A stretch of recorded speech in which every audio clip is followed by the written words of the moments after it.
नमस्कार। विश्व समाधान मंच प्यारा उत्तराखंड में आप सबका स्वागत है। आज चर्चा का मुख्य विषय है देश में लोकशाही के कुरुक्षेत्र में तमाम राजनीतिक दल अपने अस्त्र शस्त्र लेकर लोकशाही के तमाम प्रकार के गठबंधन मास अस्त्रों से प्रहार करने के लिए तैयार खड़े हैं। 19 अप्रैल से प्रथम चरण के 102 सीटों पर 543 लोकसभा वाली संसद में 102 संसदीय सीट के लिए प्रथम चरण में 19 अप्रैल को हो चुका है। उसके बाद दूसरे चरण में 26 अप्रैल को 88 सीटों पर हो चुका है। इन दोनों सीटों पर चुनाव मतगणना से राजनीतिक दलों में हाहाकार मच गया है। ऐसा माना जा रहा है कि आम जनता, आम मतदाता राजनीतिक दलों के तमाम प्रपंचों से नाखुश है। सवाल ये उठता है, नाखुश होने से कोई समाधान नहीं होता है। विकल्प ढूंढना, तराशना पड़ता है देश को। समस्या ये है, किसी न किसी को भी देश अराजकता के गर्त में नहीं धकेला जा सकता है। किसी न किसी को भी देश की सत्ता की बागडोर संभालनी पड़ती है। तो इसलिए ये देखा जाता है कि कौन बेहतर होगा, और हमारा ये साफ मानना है कि जो जनहितों के खिलाफ करे उसको निर्ममता से जनादेश देते समय कुठाराघात और सबक देना जनता का एक प्रमुख है। परंतु इस सबक देते हुए यह भी देखना चाहिए, इस सबक का लाभ क्या भारत विरोधी तत्व, जन विरोधी तत्व, लूट खसोट और राष्ट्र विरोधी तत्व तो नहीं उठा रहे हैं?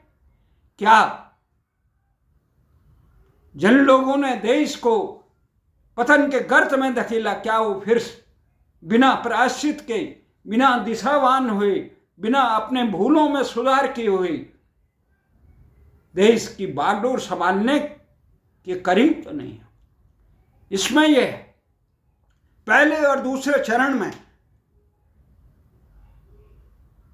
कि ये 200 के करीब सीटों में के बाद अब ये तीसरे चरण का मतदान जो 7 मई को 94 लोकसभा सीटों के लिए हो रहा है, जो 12 राज्यों की 94 सीटों के लिए 7 मई को, आज 3 मई हो चुकी है और छठे चरण का नामांकन शुरू हो चुका है। आज राहुल गांधी ने रायबरेली, अपनी परंपरागत लोकसभा सीट, नेहरू परिवार की जो परंपरागत सीट थी, जिससे इंदिरा से लेकर सोनिया गांधी से लेकर जिस सीट पर लंबे समय तक जिसका प्रतिनिधित्व किया, उस सीट से कांग्रेस के वर्तमान, जिनको मोदी जी शहजादे के कहकर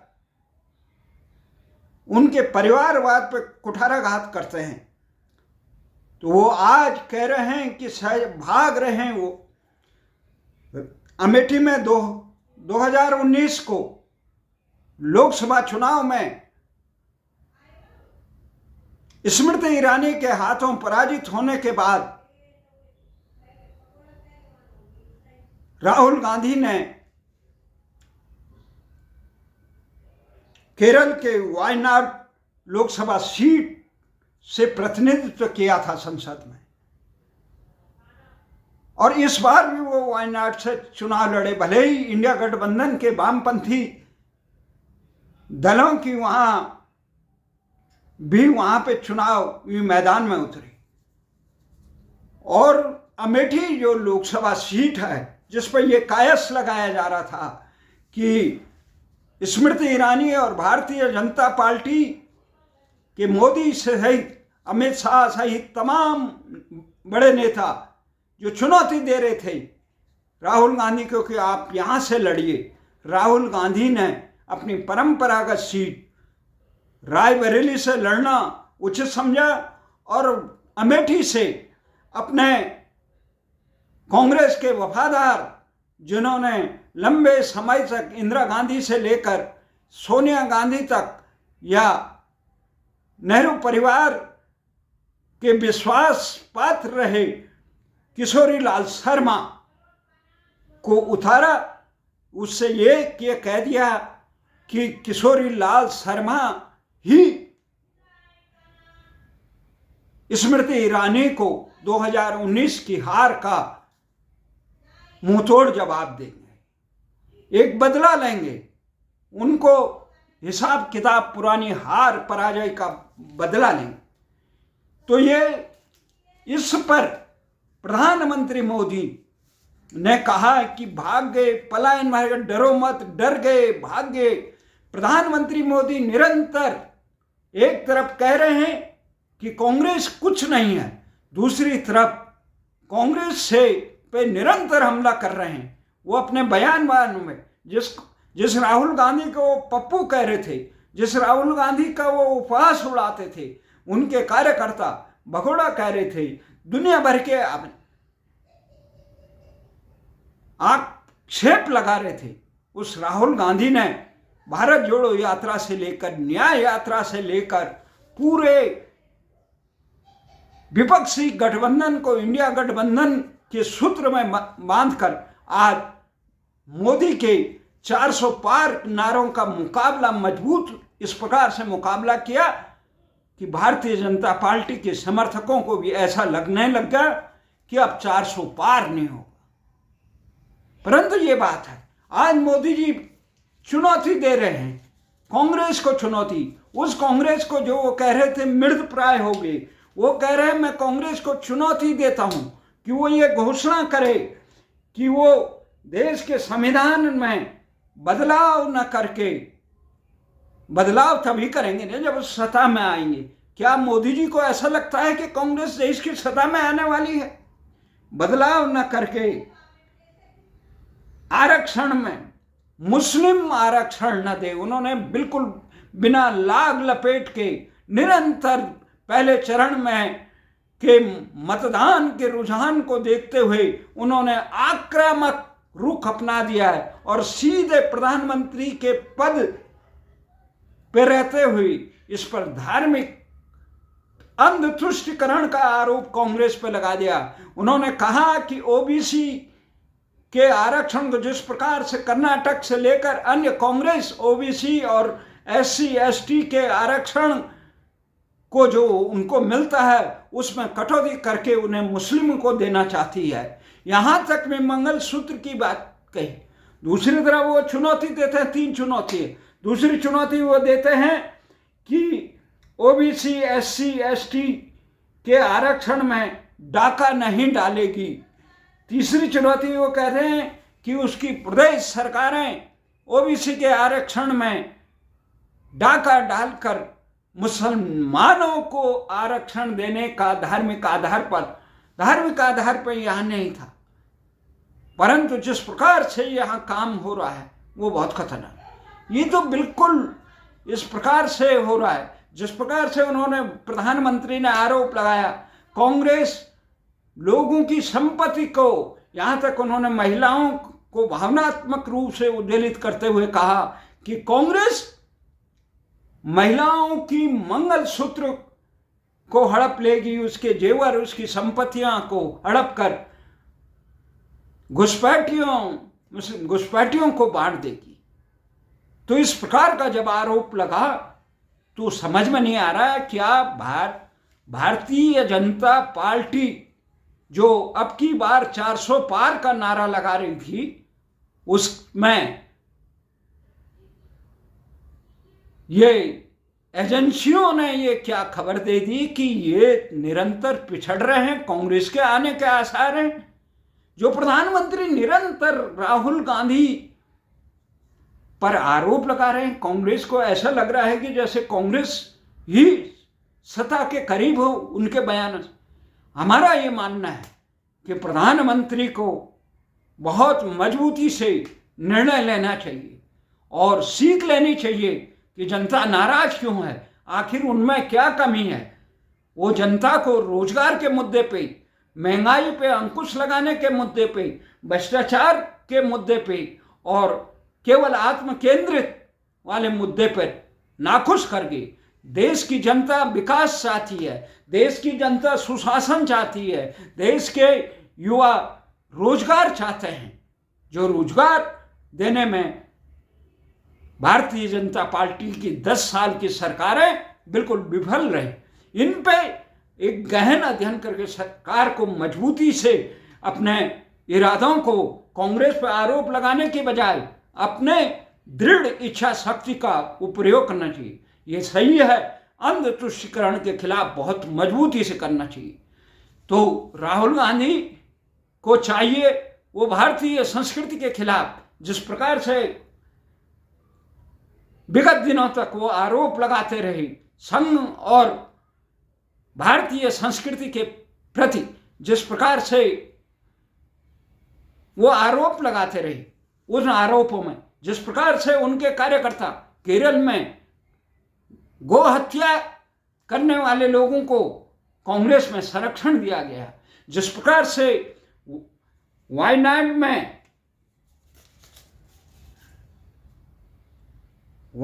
में अतिवादी कट्टरपंथी तत्वों द्वारा समर्थन को दो टूक नकारने की कोशिश नहीं की, जिस प्रकार से कर्नाटक में इस प्रकार के कृत्य किए गए कि जिससे ये लगे ये तुष्टीकरण है। कांग्रेस को इस प्रकार से होना चाहिए, वो सबके साथ है, जनता के साथ है, भारतीय संस्कृति के साथ है। उसे राम मंदिर से परहेज और उसके खिलाफ नहीं जाना चाहिए। भारतीय संस्कृति, गो हत्या करने वालों को, भारतीय संस्कृति के खिलाफ काम करने वालों को, भारत की अस्मिता, भारत के सम्मान के प्रति, देश में भारतीय बहुसंख्यक जाति, भारतीय समाज में जातिवाद का घिनौना बंटवारा करके और अंध तुष्टीकरण करके देश किसी महत्वपूर्ण सुरक्षा नहीं होगी। इसलिए हमारा ये मानना है अब जो 7 चरण का मतदान है होना के तहत ये देश में 4 तारीख को मतगणना होगी। परंतु जिस प्रकार से ये काम हो रहा है, कांग्रेस हो या विपक्षी दल हो, एक तरफ विपक्षी दल हैं जो केवल किसी भी ढंग से सत्ता में आना चाहते हैं, जो यहां पे बात ये नहीं है अंध तुष्टीकरण न करे, देश के विभाजन कट्टरपंथी तत्वों के आगे शरणागत और उनका तुष्टीकरण करके राष्ट्र कभी मजबूत नहीं होगा। इसलिए भारत को चाहिए कि बहुत मजबूती से ये काम ले। यहाँ ऐसी सरकारें, दल होना चाहिए जो किसी भी राष्ट्र की सुरक्षा को सर्वोच्च प्राथमिकता दे, ना अपने कि मोदी की गारंटी, मोदी दल से ऊपर होकर व्यक्ति नहीं होना चाहिए। राष्ट्र की सम्मान, राष्ट्र के जिस प्रकार से कथनी और करनी में अंतर नहीं होना चाहिए। बहुत मजबूती से राष्ट्र हितों की सुरक्षा का काम करना चाहिए। देश में देश की सुरक्षा के लिए मजबूती से काम करना है। जिस प्रकार से चीन से लेकर अमेरिका से लेकर नाटो देश भारत के खिलाफ इतने जबरदस्त इस्लामिक देश गाए बगाए पाकिस्तान के हुंकार भरने वाले, चीन के साथ देने वाले, तो इससे भारत को बहुत मजबूती से अपनी तैयारी करनी चाहिए। इसलिए इस देश में अग्निवीर के बजाय देश की सुरक्षा को मजबूत करना चाहिए। राजनीतिक दलों, जो लोग 1947 के बंटवारे के लिए गुनाहगार थे, जो दल, उन पर प्रतिबंध लगाना चाहिए और इस प्रकार के कट्टरपंथी तत्वों को, देश को अल्पसंख्यक बहुसंख्यक के नाम से विभाजित नहीं होना चाहिए। देश की संस्कृति के खिलाफ अपमानजनक बात करने वालों को कड़ाई से निपटना चाहिए। तो ये इसके लिए सरकार को, राजनीतिक दलों को इतना जागरूक होना चाहिए, किसी भी कीमत पे राष्ट्र विरोधी तत्वों पे, अंध तुष्टीकरण करने वाले तत्वों को देश की सत्ता नहीं जानी चाहिए। उससे देश में अशांति का माहौल होगा। कट्टरपंथी तत्व जो राष्ट्र के विभाजन के लिए जिम्मेदार थे, वो तत्व फिर हावी न हो, इसलिए बंगाल से लेकर असम तक पूरे देश में, उत्तर प्रदेश से लेकर जिस प्रकार से गलतफहमियां फैलाई जा रही है, योगी को चुनाव के बाद हटा दिया जाएगा, जिस प्रकार से जातिवाद का घिनौना कृत्य किया गया, जीतने वाले प्रत्याशियों को मन माफिक हटा दिया गया, यह नहीं होना चाहिए। जो जनता के हितों के लिए समर्पित रहे, ऐसे लोकशाही के लिए समर्पित लोगों को जो समस्या हैं उनको आगे बढ़ाना चाहिए। और ये थोपे हुए प्यादों से देश के न तो राजनीतिक ताकत मजबूत होगी, न देश मजबूत होगा। इसलिए जिन लोगों का देश के, समाज के प्रति, लोकशाही के प्रति कहीं दूर दूर तक का रिश्ता नहीं है, उन लोगों को पे अंकुश लगाना होगा।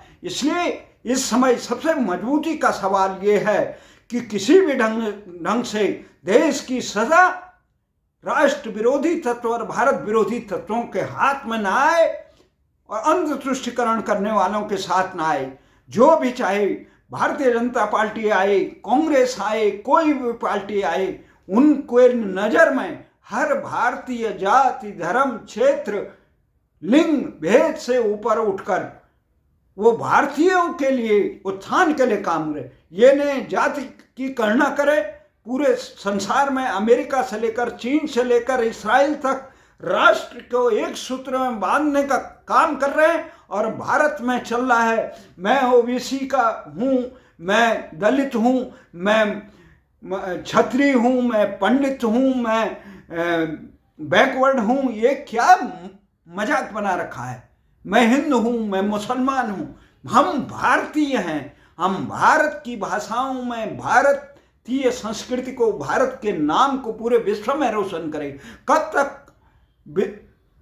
गुलामी के कलंक को सर माथे पे लगाएंगे? कब तक देश का विभाजन जातिवाद के रूप में करेंगे? देश के राजनेताओं को शर्म है या नहीं? हम ऊपर वाले से ये आशा करते हैं देश की सत्ता कभी भी ऐसे बटमारों के हाथ में न दे जो देश को अपनी सत्ता लोलुपता के लिए, देश को जातिवाद, क्षेत्रवाद, सांप्रदायिकवाद, भ्रष्टाचार और अपनी अंध तुष्टीकरण के लिए देश को बर्बादी के गर्त में दें। देश की फिक्र कर नादान। ये बहुत जरूरी है, बहुत संकट का समय है। देश को चारों तरफ से इस प्रकार के अतिवादी तत्वों ने घेर रखा है, उन पे किसी भी ढंग से अंकुश लगाने का काम करें।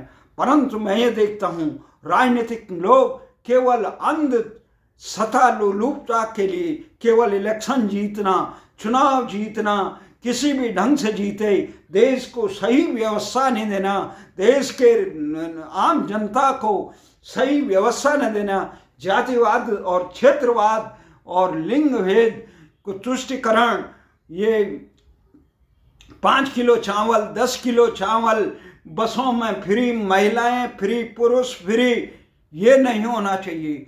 शिक्षा, आम आदमी को शिक्षा, देश का नौनिहाल, देश की संपत्ति है, भविष्य है, उसको अच्छी शिक्षा, निःशुल्क शिक्षा, भारतीय मूल्यों की शिक्षा मिले, जिससे वो भ्रष्टाचार के खिलाफ लड़ सके। आज आम आदमी अपने बच्चे को स्कूल में, ये विद्यालयों में शिक्षा देने के लिए भर्ती नहीं कर सकता, चिकित्सा नहीं दे सकता। कसाई खाने बन गए अधिकांश चिकित्सालय। व्यर्थ में इतना मोटी रकमें हड़प जाती है। बीमारी का, लोगों के रोगों को के पर भी विद्या व्यापार, चिकित्सा व्यापार, धर्म व्यापार और न्याय व्यापार, सब जगह व्यापार में तल्लीन। न्याय वर्षों लग जाते हैं, तारीख पे तारीख। कम से कम एक समयबद्ध हो और न्यायपालिका में जो ये परिवारवाद चल रहा है कि चंद परिवार वही लोग बैठकर अपने प्यादों को वहाँ आसीन करे, ये नहीं चलता है। ये देश की नौकरशाही की तरह एक चुनने के लिए एक मजबूत तंत्र हो जो निष्पक्ष ढंग से रहे, चुनाव आयोग निष्पक्ष हो, ये न हो कि चुनाव मशीनों से हो रहे हैं जो त्वरित आंकड़े दे देते हैं, परंतु 11-11, 12-12 दिन के बाद भी, प्रथम चरण के चुनाव के बाद भी उनके आंकड़े बढ़ते ही जा रहे हैं। वहाँ सही दिशा में काम नहीं हो रहा है। अगर ये रणनीति के तहत जनता को विश्वासम फलदायम भवानी शंकरो वंदे श्रद्धा विश्वास रूपणी, बहुत सोच समझ के हमें विश्वास है मोदी सरकार जिस प्रकार से राम जन्मभूमि का काम किया, ट्रिपल तलाक का काम किया, जम्मू कश्मीर में धारा 370 को कुंद करने का काम किया, उसी तरह देश में ये जो तमाम अंध तुष्टिकरण और अन्य चीज़ें किसी भी ढंग से देश की सत्ता अंध तुष्टिकरण वाले तत्वों में, देश को कमजोर करने वाले तत्वों में, सत्तालोलुप तत्वों में, भ्रष्टाचारी और लुटेरे तत्वों के हाथ नहीं जानी चाहिए। इसके लिए साम दाम दंड भेद और बहुत मजबूती से सजग रह के, इसलिए भगवान कृष्ण ने कुरुक्षेत्र में कहा परित्राणाय साधूनां विनाशाय च दुष्कृतां धर्म संस्थापनार्थाय और संभवामि युगे युगे। भारत की संस्कृति को स्थापित करने के लिए, भारतीय मूल्यों को, क्योंकि भारतीय मूल्य ही संसार में एकमात्र मूल्य हैं जो कहते हैं सर्वे भवन्तु सुखिनो सर्वे सन्तु निरामया सर्वभद्राणि पश्यन्तु मा कश्चित् दुःखभाग् भवेत्। इस प्रकार के मूल्यों का, जड़ चेतन के कल्याण की बात संसार में और कोई संस्कृति कर ही नहीं रहती है। एक तरफ देखें नाटो निर्दोष से लेकर किस प्रकार से वहां रूस और यूक्रेन के बीच में युद्ध कराकर लाखों लोगों को काल कलवित कर दिया। ये केवल अंध तुष्टिकरण वर्चस्व की लड़ाई जो नाटो पूरे विश्व को थोप रहा है, जो जिस प्रकार से यहाँ पे इस्लामिक देशों में अफगानिस्तान से लेकर, सीरिया से लेकर, मिस्र से, ईरान, इराक से लेकर इस्राइल में इस प्रकार के भीषण हैवानियत का काम हो रहा है। इस्राइल पे भी हमला, उन एक दूसरे के अस्तित्व को सहने के लिए तैयार नहीं है, समूह नाश के लिए उसमें भारतीय संस्कृति का रहना चाहिए। परंतु भारतीय संस्कृति तभी स्थापित रहेगी जब भारतीय मूल्यों के प्रति समर्पित लोग देश की सत्ता में रहेंगे।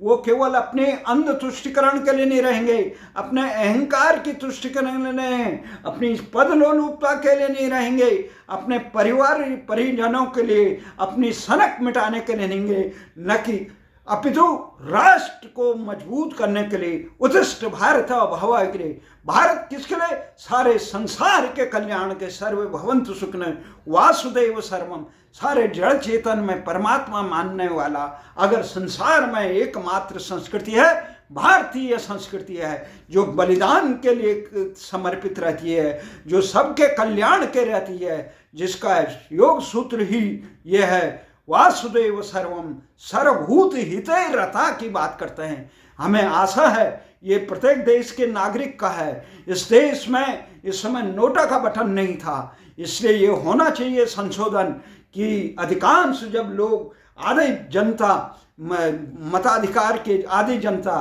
जब नोटा का प्रयोग करे, ये उपरोक्त में से कोई उपयुक्त नहीं है, तो उनको उस क्षेत्र में उस चुनाव में लड़ने पे प्रतिबंध लगा के पुनः चुनाव कराए जाए और चुनाव में खर्चों के करोड़ों रुपए का और बाहुबल, धन बल और ये दलीय गिरोहबंदी बंद करके आम आदमी को चुनाव लड़ने के लिए चुनाव आयोग इस प्रकार से विश्वसनीयता कायम हो जो सेशन के समय पे थी, जो संविधान के उन संविधान सतत सुशासन देने वाली विधान को ही संविधान कहते हैं। और देश में अनेक कालजयी समय में देश का यहाँ कानून हो, हर एक निर्बल को, प्रत्येक नागरिक को शिक्षा, रोजगार, सम्मान और संरक्षण मिलना चाहिए, उसे सम्मान का हकदार है। कोई भी जाति, धर्म, क्षेत्र के नाम पर, लिंग के नाम पे किसी के प्रति भेदभाव नहीं होना चाहिए। कानून इतना मजबूत हो, किसी के साथ अगर अन्याय होता है उसको त्वरित दंड मिले।